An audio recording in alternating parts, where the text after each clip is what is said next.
rồi dập tắt cũng chỉ bằng không.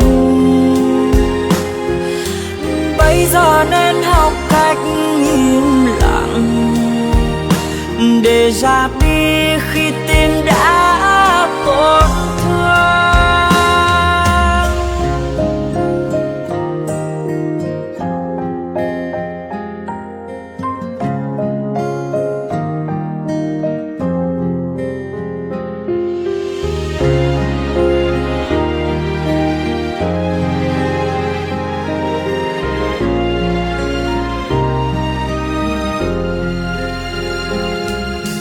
Trôi vơi giữa bao tố cuộc đời, nước mắt cũng đã rơi nhiều rồi.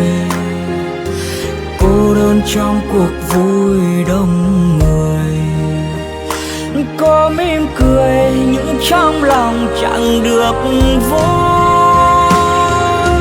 Khi đã yêu một ai thật lòng,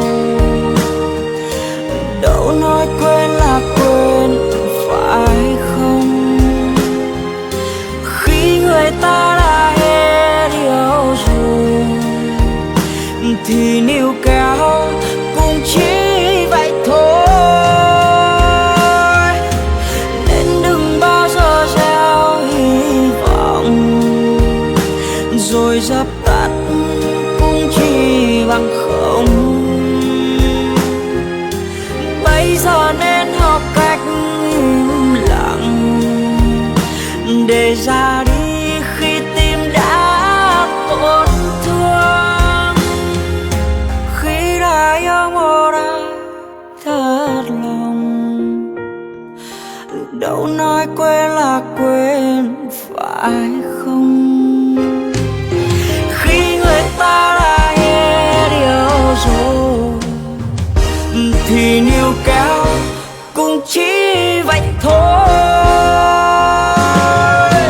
Nên đừng bao giờ gieo hy vọng rồi dập tắt cũng chỉ bằng không.